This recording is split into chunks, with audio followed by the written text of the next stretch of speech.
everyone, and welcome to the fourth episode of Brain on the Move podcast. I am your host, Dr. Khushbu Gadda, and I am a neurophysiotherapist. This podcast is about how our brain influences our movement and how our movement influences our brain. Movement can be anything that you do in daily life, right from the time that you wake up in the morning to the different activities that you do throughout the day, the food that you take in, the exercise or the physical activity that you do throughout the day, and your sleep as well. Today's episode, episode number 4, is with Dr. Sheral Kachpile. Dr. Sheral is the Chief Cardiovascular and Respiratory Physiotherapist at Heart Lung Care Physio Rehab, which is located in Vasai in Virar. She is a specialist in intensive care and in rehab for cardiac, pulmonary, and diabetes management. She also has various publications to her name in different journals, national, international, and British Medical Journal. She is also a reviewer in British Medical Journal, and she also is a certified cognitive behavioral therapist. I got in touch with Dr. Sheryl during my Masters of Physiotherapy days in KEM, and she was my senior over there. I got in touch with her at that time, and then we connected really well over our shared interest in spreading awareness about different medical conditions and physiotherapy rehab on Instagram and YouTube. She was very professional and very excited about coming on this podcast, and I am glad that she came because this episode is about breathing and how breath relates to the movement that we do every day, how it relates to our mental health, how we can temporarily relieve anxiety and reduce our anxiety at that moment by controlling our breath. And finally, we also touch upon the topic of night snoring and how night snoring is again related to breathing and sleep. If you like this episode, then do not forget to follow and rate this podcast on whichever audio platform you are listening to. And if you're listening to this podcast on YouTube, then do not forget to subscribe to the channel Fitfully Yours and share this video with your family and friends who you think will benefit from this information. So let's begin with this episode. Starting with today's topic about the respiratory system, basically the way we breathe and the way our lungs are expanding, collapsing, and the way our entire system is working. And whenever we talk about movement in general, we tend to forget that even the respiratory system, our breathing, plays a very important role in the entire movement perspective of it. So, coming to the very basics of how the respiratory system is working on our movement, what all things are there in our body which helps us to breathe and move as well together? So thank you so much, Khushbu, for inviting me on this podcast. I would love to speak on this because this is something which I have tried on my own. Tried to connect the brain and the lungs because I always loved the breathing part. Like connecting breathing well and focusing on the lungs and focusing on the heart. But over this time, as I'm practicing and I'm treating patients and I'm treating, like helping out people, counseling them, what helps me is to understand the brain and the respiratory system, which works together and which is really, really wonderful. I mean, when I actually feel it, you understand how amazing these two systems work in synchrony. So, coming to the basics of respiratory system, it consists of the lungs, it consists of the chest wall, it consists of the diaphragm, it consists of the brain. So basically, brain gives signals for the inspiratory muscles to inhale, like breathe in air, okay? And then after a certain point, there's a reflex which tells the brain enough of inhalation, let's exhale the air. So that is a part of the brain which coordinates. Okay, so that breathe in and breathe out. That is how it works. Okay, that is the first thing. There are also the major important muscle is the diaphragm. Okay, so there is lungs and the below part. The lungs sit on the diaphragm. It's the basal part. which is really, really important, which helps in inspiration. It's inhaling air. Hmm. So, important thing about in what the lungs say is the rib cage. Talking in the terms where we can really understand, they're protected by the rib cage, and which is really important. Okay. For example, I'm sitting now. If I sit like this, the rib cage is itself, the cage is itself a closed structure. It's a closed chain. And if I bend myself more, it will be difficult for them to expand. So basically, they play an important role for the lungs, helping the lungs to expand. The muscles which help in breathing are attached to it. So it's a structure where they work in synchrony. There's the pleura, it covers the visceral pleura, covers the inner part, outer part of the lungs, and then the external pleura. So basically, they work in synchrony, which help in breathing. So one thing which I learned in my first year physiology classroom was that there are these centers in our brain which tell our lungs that you have to start breathing, you have to start exhaling, you have to start inhaling. So all the this coordination was definitely there from the brain to our lungs, and it happens through certain nerves which connect the brain to the lungs. um but one thing which really fascinated me from the start was the way that it is so automatic, you don't even realize that you are doing it. It's like until and unless someone tells you that you have to concentrate on your breath right now, you don't even realize that you're doing it involuntarily. It is so automatic. And it was just very fascinating for me in that aspect. And then once I started getting a bit deeper into meditation, spirituality, I understood that when you are concentrating on your breath, really concentrating, and when you concentrate in different situations in your life, not just the situation where you are in a peaceful and calm state, like when you are sitting in one place, but in other situations when you are a little stressed, or you are running or walking, or you're going uphill or coming down, or in any kind of situation, when you suddenly remember that you have to concentrate on your breath, and how it changes its pattern so much. So I did my master's in cardiorespiratory, and trust me, when I was in my second year, the initials of the second year, I was told to do diaphragmatic breathing. So basically, diaphragmatic breathing is breathing. It's called tummy breathing. It's abdominal breathing. Hmm. And I was told with one of my professor to just do it. Like do it. And when I did it, I was teaching it. I was teaching it to my patients. I was teaching to every other, the patient I interacted with. But when I was told to do, I was totally doing it in a very altered way. I just couldn't, like do it. Like I was doing, but not in the correct way. And that is where I realized how impaired our breathing patterns are.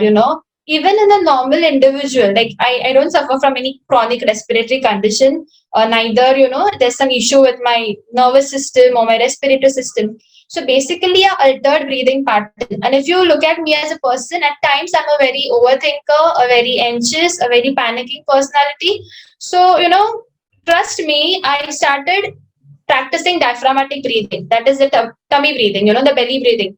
So even Hmm. if you're trying now, even if you're listening the podcast, you can actually keep your right hand on your chest and left hand on your tummy and just take a deep breath. So initially when I took a deep breath, my chest came up more than my tummy. That is where I realized it's not the correct way. Your tummy should come up when you breathe in. So what exactly happens is when you breathe, your diaphragm moves down, your lungs expand, and your abdominal muscles, your abdominal part, your tummy part comes higher. Like, it raises high. So that is diaphragmatic breathing. And the beautiful thing about diaphragm, when Dr. Khushbu was talking about spirituality, meditation, Hmm. diaphragm is something which connects your whole body. Okay, so basically, diaphragm divides your whole body in the upper and the lower part, but it has something fascia which connects the whole body from top to bottom. And diaphragm plays an important role. When I speak, I really love that. I started loving diaphragm because it's really the way it regulates the whole system. It helps you. It's of course the major part in breathing is the diaphragm. So it helps. It automatically helps the nervous system, the autonomic nervous system, to come into action. Okay. Hmm. So when it comes to like meditation or relaxed state, it is your body system which is the relaxed system. So when I explain people, there are two systems in the body: the hyper state, where you are like on fire, and the chill state, like it's okay, things will go fine, and a very relaxed state.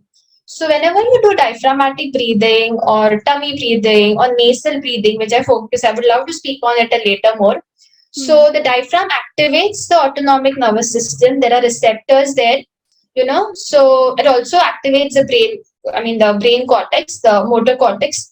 So and it helps to regulate your breathing, like starting the autonomic nervous system to give you a relaxed state, the parasympathetic, which we say, the chill system. So basically, it relaxes yourself. And there is something called as the vagus nerve, which connects Yes. our respiratory system to the autonomic nervous system. So whenever we are doing the relaxed breathing, the vagus nerve, it gets activated and it reduces the overactivity which is there in our system, and it really helps us to calm down as well. Because I have started applying this diaphragmatic breathing to a few patients with pain. So I have two Okay. patients currently who have both have a lumbar fracture. Both are the same similar kind of cases. One person is the kind of person who is a little laid back. She is Okay. of the attitude that it's okay, whatever happens will get better after a certain point of time. The other person is the complete opposite. Whenever I go to him, he's always asking me, when will I get better, how much more time, I'm really tired of this. So both of these personalities are very much different. And as soon as I go there, I start with the first exercise I start with is breathing, because I know that if I start with that exercise, he is going to start feeling better. Because as soon as I go, he is in a lot of pain and he feels that he wants me to give him some kind of a solution for his pain and quickly eradicate it, but I don't have that kind of a solution. But the way that whenever he starts doing that breathing control and he starts doing a little diaphragmatic breathing, automatically his hyper activity comes down and he starts feeling much better after that. Yes, it is really interesting to know that you're applying breathing into a lumbar case. I mean a lumbar fracture case. And trust me, today morning itself, I was treating a patient and I realized, why should tummy breathing or why should diaphragmatic breathing or why should pranayama? They all correlate a bit. The basic concept is manipulating your breath, controlling your breath. Why Hmm. should it be done only for respiratory patients or only for patients who have breathless issues? You can Hmm. actually try, or you can actually, it might always help patients to deal psychologically, to fight with the environmental factors, the emotional factors, the cognitive factors. It has so much of power in it, trust me. Like adding to your patient's case, I am currently treating a post COVID patient, 1 year, like last April he had COVID. Hmm. And trust me, 1 month unconscious on the ventilator, he has recovered really well. Okay, Wow. but his breathlessness still persists. Trust me. His oxygen is fine. His heart rate is normal. I mean, the cardiac functions are really great. He has a lot of breathless issues. Okay, but when you check his oxygen, it's fine. So basically, I was called, to help out. Already a physio was treating him, and she advised me, like, can you just check once? I need your advice. And what I realized it was like only thing I observed was, his breathless. And I was wondering why is he breathless. And then I started training him for breath control, like controlling your breath. All this time his brain was so adapted with this breathless issues. It just gets adapted. Trust me, because lungs are a part. When the brain just tries to breathless. Like the term it has is, over the year you have been having a high respiratory rate, and you're in that zone of a very high respiratory rate and a high breathlessness. But when I started training him, it was not easy. Trust me. When I started training him for controlling his breath, like asking him to do the diaphragmatic breathing, the tummy breathing, with focusing on his breath. At times we do like chalo, do the diaphragmatic breathing and the patient is thinking something else, but I told him to focus on his breath, you know be aware of his Being breath. mindful about Trust it. me. Yeah, mindfulness. Yeah, that is really important. Hmm. So trust me, he's improving in sense of he's much better in terms of having breathlessness, shortness of breath in his activities, because all that I realized was he was able to control his breath and not let the brain control his body. So basically, I was going through pranayama literature, and it says that pran is your life energy, and yama is controlling. It's basically controlling energy life. So the whole motto lies in that. So it's really beautiful how Hmm. breathing can affect your movements specifically. And that's what, when you said about the brain getting adapted to that kind of a respiratory rate, so maybe for such kind of patients who have some kind of a disease since very long, not just a respiratory kind of a disease but any kind of a disease, it can be a mental disease state or it can be a physical health issue as well. So their brain is automatically forming that kind of a pathway in which any kind of a trigger or a stressful situation is causing them to hyperventilate and their respiratory rate just increases. So for them, especially, becoming more mindful about their breathing pattern in those kind of a stressful state will definitely help. Because even as a personal example, earlier I used to completely hate exercise. I used to find it very tedious. I know I'm a physiotherapist and used to hate exercise. It's a very very It's big the same story. Don't worry. Yeah, yeah, it's the same story here. Yeah, tell. Yeah, so till I think till the time I was in my fourth year or something, I used to hate exercising because I used to find it very stressful. I used to not enjoy doing it. But then once I started getting into the whole breathing control and the whole meditation thing, controlling my breath, I understood that I can apply the same principle to my physical activity also. So, for example, if I am cycling and I'm going uphill, there is a certain incline which I have to cross. Immediately, my brain starts getting panicked that no, I can't do this. I'm not able to do this. Even if I have strength in my legs or I don't have strength in my legs, doesn't matter. But once my brain starts telling me that I can't do this, I immediately stop. I get down from the cycle and I walk the rest of the way. But once I started applying this breathing control to my exercise and physical activity, now whenever I am faced with a certain incline, I tell myself that no, I will first try. Doesn't matter how much it is, I will still try, and I start controlling my breath. I start the way you said about nasal breathing. We'll talk about that definitely now. um, the same thing I start applying when I'm cycling, when I'm doing any physical activity which is tedious for me. I breathe through my nose, and that really helps me to calm down my thoughts, to calm down my stress response and my anxiety at that time, that I will be able to cross this particular physical barrier. And this applies to any kind of a stressful mental situation also. If my results are not good, or if I am not able to um, get past through a certain difficulty in life, I immediately start applying this technique of breathing control, and it does actually really help me. Yes, because adding to this, once your breath is controlled, for example, I'm into a situation where I'm fully panicked and full of anxiety. I control my breath, and basically my heart rate slows down. My mind, gives signals that it's okay, just relax. So it's not only your breath helping you in one factor, but in the multiple factors. Your muscles relax. Your mind is a bit at a relaxed state where you can actually think, where you can actually apply. At times we panic. Maybe exams for people who are attending this, maybe students, or giving your exams, or searching for a job, or under peer pressure. Trust me, just sitting for a second and focusing on your breath. Trust me, your brain gives you, something we call it as conscious mind. Your brain starts to be working in that awareness state. Because when I was reading a lot about, how brain and movements connect, brain movement and the respiratory system, basically your brain, when you breathe, there's a part on your brain, like, which helps into the breathing part, like, in your brain cortex, the motor cortex, and it is connected. I mean, the area besides it, it's also related to your movements, your coordination, your musculature.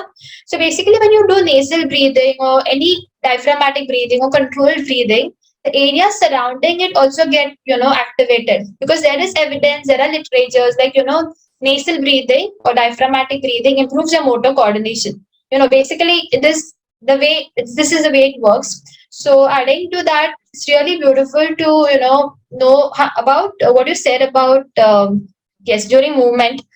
I would love to, and I'm planning to read more about it, because I have been practicing Buteco breathing.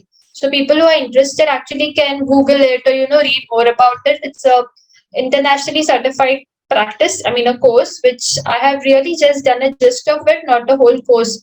But you know what they actually tell in that nasal breathing, like there are different types in Buteco breathing, but they coordinate their nasal breath with every activity. For athletes listening to this, or people going to gym, or fitness loving people listening to this, trust me, when you coordinate your breath with, as Dr. Kushbu mentioned, with your exercise, with your running, your capacity, your efficiency to do that activity really increases, and I would love to practice it on myself, but I've tried it on my patients, because I have a patients group where they have never done a treadmill, okay, and they suddenly start with a chronic respiratory condition, and I ask them to do a treadmill. It's like, something new for them, it's like really difficult for them. So what I basically start with is breathing control. Like, purposely take a deep breath, like do nasal breathing with every step you take. For example, breathe in at one step and breathe out at other step. So be focused on that. And once I train them, this is a basic example of a patient, but we can actually apply it when you go for a walk on a beach, or you go for a walk in the gym, or you exercise, or you run. It improves your performance for sure.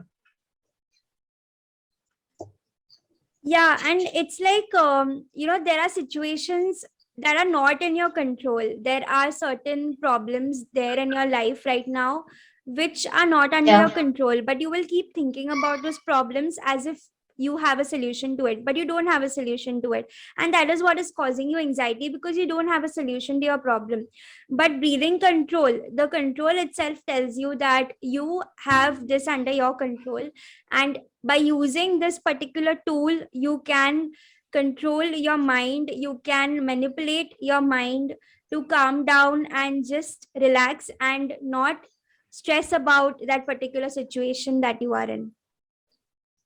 Yeah, that's true, because emotions play an important part for those interested, or those interested into respiratory, physiotherapy, or for those who love to read more about breathing. I'm currently reading this Ultimate Pulmonary Wellness by Dr. Noah Greenspan. It's a beautiful book, What he mentions about, how breathing affects your emotions. He has a full chapter on emotions and breathing, trust me.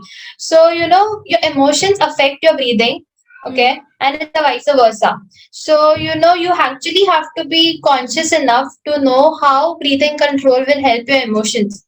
Because me as a person, I've been teaching diaphragmatic breathing to a lot of patients every day, every other time, and I think it has an effect on me, trust me. I was a person, I am still a person who overthinks, a person who is full of anxiety, but over this time, when I was preparing for this podcast, I realized I've become a bit calmer, a bit, relaxed, a bit easier to handle, because, my system itself has turned into a place where, the breathing has helped a lot. Like if you now ask me to do a breathing, automatically my tummy will, the tummy will rise. It will be a tummy breathing, because that is how, what I want to say is, that is how your body adapts, and automatically the whole system starts working. So that's a beautiful thing. So you had mentioned about nasal breathing in between. So can you elaborate more on that? Yes. So Advantages of nasal breathing. yes. So nasal breathing is something I was not aware of, but I started asking a lot of patients of mine, do you snore in the night? Or, I started asking their wives or their relatives, so Do you have the snoring habit, or do you feel your mouth to be dry in the morning? So these are the basic symptoms of, having sleep issues in the night. So keeping your mouth open, so that leads to mouth breathing. Hmm. So Hmm. when I came across all these concepts, and then I started focusing on why nasal breathing is important. Because nasal breathing is something which, see, nose is made for you to breathe. Like, you can't breathe from the mouth. Though the mouth is so big and the air can actually go in. Nose nasal breathing is something important because it filters a lot of, what to say, the germs, or the dirt in the air. So it has a system of filtration which helps. It There's a moistens the concept, air as yeah, well. it moistens, it does a system, right? So that is the way and there is a, what to say, there are part of, no structure is made in this such a way that whatever you breathe in air, it should be filtered, and it goes into your body in a processed and a systematic way. And mouth breathing, of course, leads to a lot of conditions. Trust me, there's a lot of literature on it. And what I was talking about buteco breathing is basically nasal breathing. So Hmm. there are concepts of control pause in it. It's a beautiful concept. So what they Hmm. focus on, there is, we always focus on oxygen, we always focus on carbon dioxide. So there is something called as carbon dioxide tolerance. Like, basically, you breathe in from your nose, breathe out from your nose, and then you hold your breath. Like, the time you're able to hold your breath from the like, um, closing your nose, that is a time which we call as controlled pause. It's a major concept. So basically, there's one, nitrous oxide, which really helps. It is related to nasal breathing. That Hmm. gas itself makes a beautiful impact on the body to help the arteries dilate, and it has beautiful thing to talk when it comes to nasal breathing. One thing which I realized was the olfactory connections, like the nasal connections with the brain, are so well done. So when you do a nasal breathing, your motor cortex, your brain areas get activated. Oh. So coming to the major point of what we are talking about, brain movement, breathing, it was really amazing to know how your nervous system, I mean, your nerves from the nose are connected to the motor cortex and how they affect. So, there are different waves in the brain, like, alpha, beta, theta, Yes. delta, and four Delta. types of waves, if you could, yeah. So the two waves, and from that, are helping in relaxation, or a calm state. So there Hmm. is literature which says when you do nasal breathing, the olfactory nerves lead to the activation, of these waves, and then you are in a more relaxed state, or it helps you more in coordination. So this is how I think nasal breathing works when it comes to brain, when it comes to movement, when it comes to thinking. So nasal breathing is really important, and it is difficult.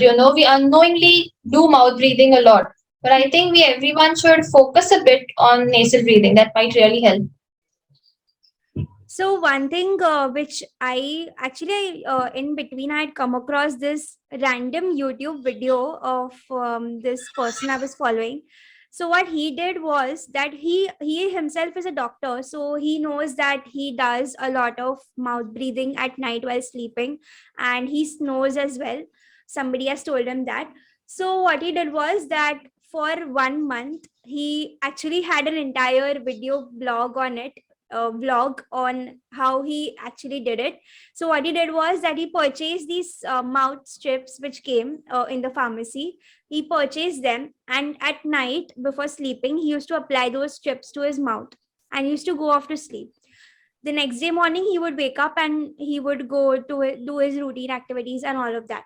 So first 2 3 days, he himself did not notice a lot of difference, but after 10 days, 15 days, he started noticing that he feels much more fresh in the morning when he wakes up because his mouth is shut. He's only breathing from his nose, so he feels much fresh. Earlier he used to wake up 2 3 times in the night to drink water because his mouth would become dry since it was open the entire time. He would wake up 2 3 times. His sleep would automatically break off and he had to sit up and drink a little water. But he had zero wake cycles after he started using that strip. He used to sleep completely for 7 to 8 hours. He did not have any disturbance at night. And he felt that his sinuses, which were earlier a little clogged up, they had also opened up much better when he started using those strips at night. So he said that obviously this is a very short term solution to my problem, and I need to work more and more on my breathing techniques and using that at night. But this was a good observation that he made, that just by keeping, like, making such a small difference in his night routine, he was able to have a full entire month of very good sleep at night. Yes, that's really nice because I remember my heart lung care physio rehab had arranged a webinar on Buteco breathing. We had invited Dr. Sakshi Jain, who's an internationally certified Buteco practitioner. So she told us to actually, tape your mouth and do the nasal breathing. And trust me, I was feeling a lot of uncomfortable. I don't know why. I don't keep my mouth open and breathe, sleep. Neither do I feel I'm a mouth breather. But when I actually taped it, I could feel that some part of it, some part of my body, like at times, mouth breathing was a part of my life, because it was difficult, for my nose to actually adapt to it. And as you mentioned, taping for the mouth, it is a practice done for patients who have sleep apnea issues at times, who keep their mouth open, who have snoring issues, and mouth breathing is more predictable in them. So for this patients, but of course it is to be monitored and seen how it helps, because there are different conditions. Like as you said, of course it's temporary, but if we strengthen the oropharyngeal muscles, like these muscles, when you sleep, they go into a relaxed state, and that's the reason sleep apnea, then central apnea, and there are obstructive sleep apnea. It's a different concept which comes into picture. So mouth taping is of course helpful, but at the same time, I would advise consulting a physiotherapist or proper sleep study if required. Level one sleep study. Okay, Yeah. might really help, and yes, that will be really great. So I know a lot of people who do snore at night, or they have the issue of keeping their mouth open at night. So if anyone who is listening to this podcast and they know that they snore at night, or they have this issue, you should definitely take a few steps towards the right direction to address this. Because right now, if you are young and you are having this issue, this won't really create a very big problem, but later on it can definitely create a few problems, and you should look up to manage it somehow. Yes, it's rightly said, because to my surprise, every other patient, every other individual, like of course in my family too, my parents do snore at times, but they are not presenting with any symptoms, But then at a stage, if you land up with a respiratory issue or obesity, which is a major factor again, snoring along with other symptoms will start, presenting. So it's Hmm. always better to be aware, if you're facing issues with sleep, frequent urination or dry mouth or sleep disturbances, we ignore at times. Or else, drowsy in the day. Like you're working on the laptop, you're working from home, and you feel drowsy, your night sleeps are, really screwed up, it's really bad. There's a time where you actually need to consult a chest physician or a physiotherapist, who might actually guide you in a proper way. See, snoring is not always key you have some structural or only physiological issues. Sometimes there's this nasal issues, I mean, the nasal bone issues or some sinus issues.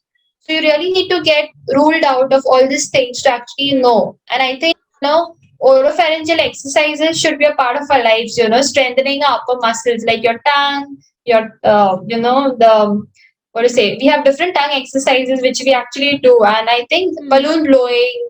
So that should be a part of our life, I suppose, because that will be really great for people. It can help to prevent a lot of difficulties later on, definitely. Yes, yes, that's true.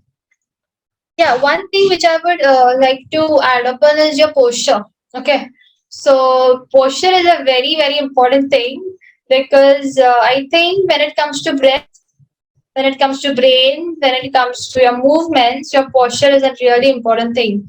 Like, I'm talking to you, I'm sitting straight, but I had this habit of, actually listening like this.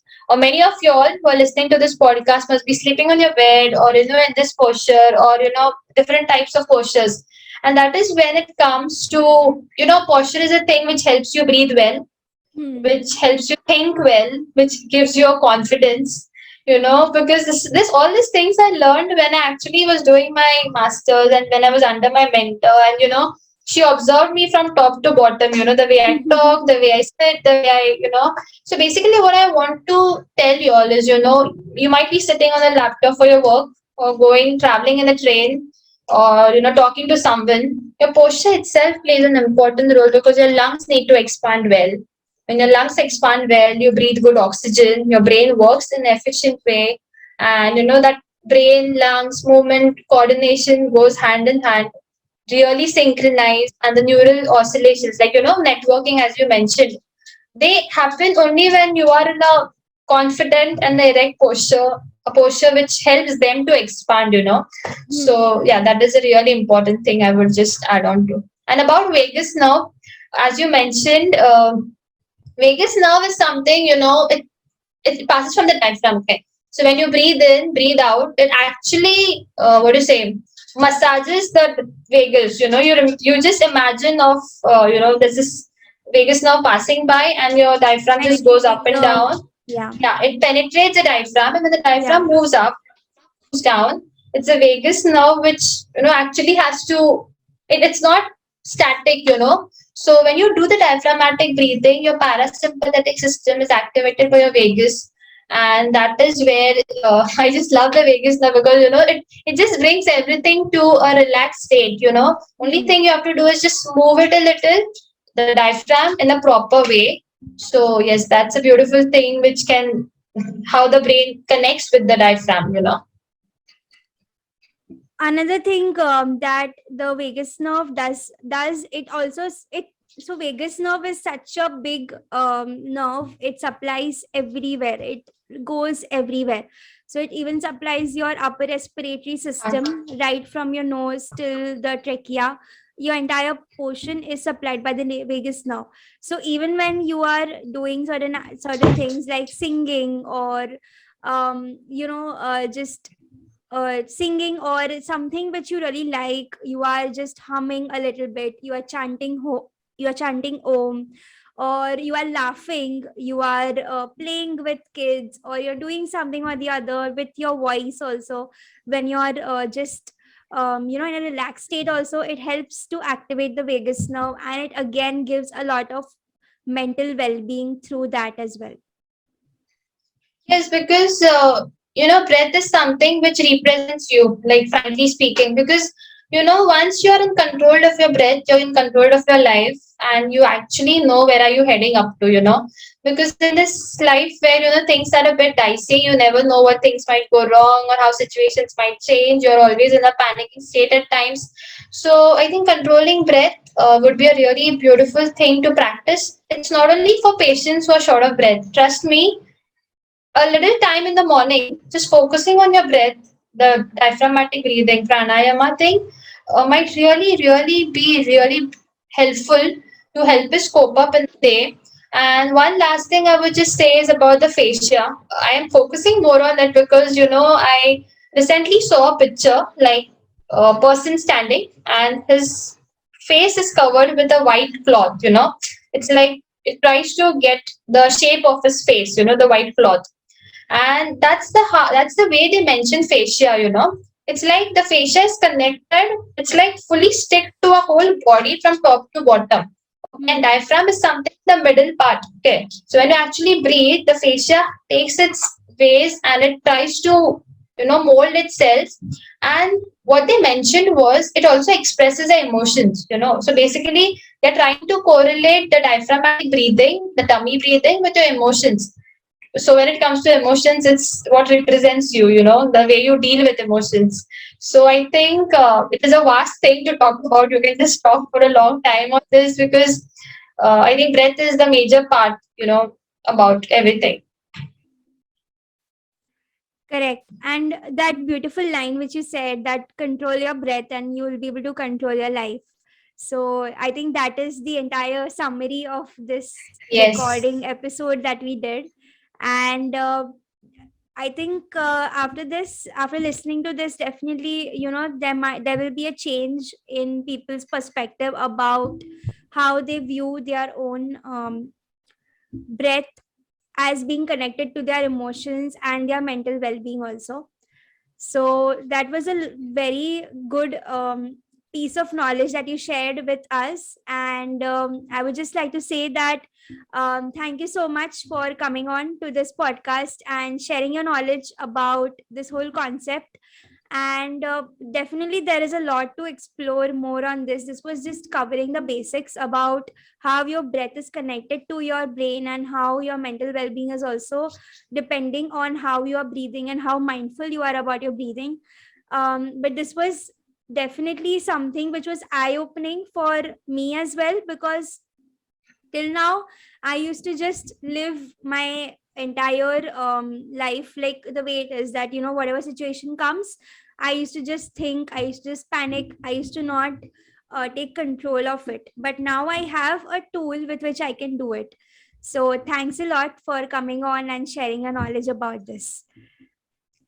Thank you so much, Khushbu. It was really great to, for inviting me. I'm really thankful for you because, what I believe in is, you need to keep on growing and updating yourself. And, the more you share, the more you discuss, the more you grow, in your mental well-being or, spiritual or, physical.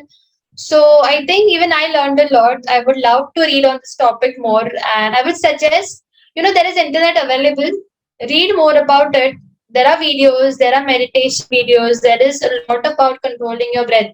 So just not, you know, grow in your knowledge, I would say, for everyone listening to this. And I think it will be easier for us to deal, majorly about your mental well being. So thank you so much for inviting. It was indeed a pleasure to be here with you to share, my insights.